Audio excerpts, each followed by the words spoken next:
Your Honor, Mr. Baker and we're having a breakdown in communication. I'm going to be requesting a withdrawal in this case. Well, Mr. Baker, what's the problem? We're not seeing eye to eye, and the communication is not, just like you said, we're not seeing eye to eye. Understand what he's saying, and when he communicates with you, it doesn't make any sense what he's saying? You don't understand language or what? No, we're not seeing eye to eye. In other words, he does not think what you're saying will work, and you don't like what he's telling you will work. That's not at all what I'm saying. That's what I'm saying, what he's saying. Well, all he says is you've had a breakdown in communication. That's exactly.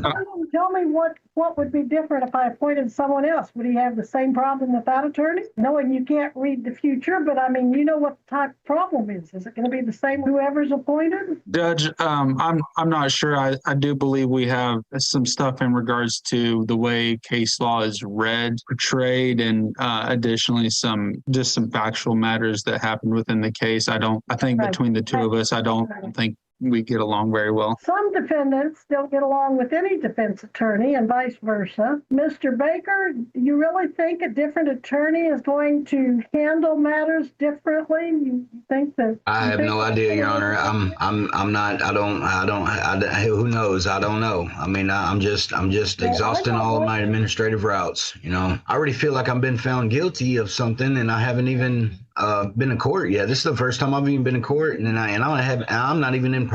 We're supposed to be present during all proceedings of court, and I'm not in no courtroom. I don't even know who I'm talking to here. I've met with him one time, and we're not communicating very well on things. 2010 was the last time I got any charges, and I got brought back in front of the court because I won my appeals. Here's a 2022 possession of opium, narcotic, or certain stimulant, which is one of your charges today. Yeah, and marijuana.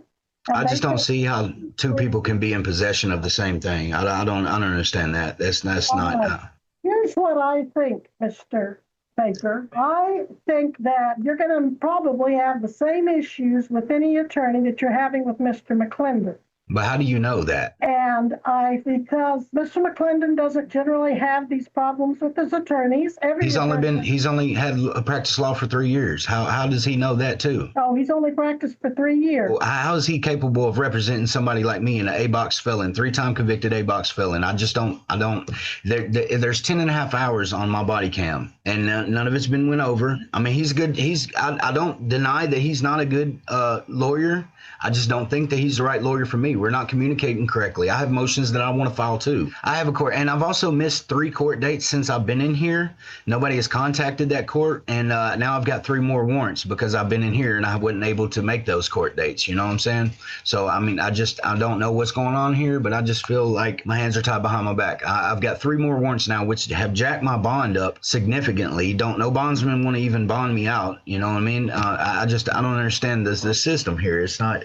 I wasn't able to make those court dates, and I was out on bond on those, and I was making all my court dates. I'm unable to make this bond because of those court dates, because of those failure to appears, which I was in here and I was incarcerated. But I have a lot of people that need to be heard today. Right. And I am going to allow Mr. McClendon to withdraw. Okay. And if you just have a personality conflict with your next attorney, you're going to be stuck with that attorney. So try to get along with that attorney. Mr. McClendon appears in front of this court multiple times every week, if not every day. I don't typically see people come in here and question his knowledge of the law. No, but you asked me the question.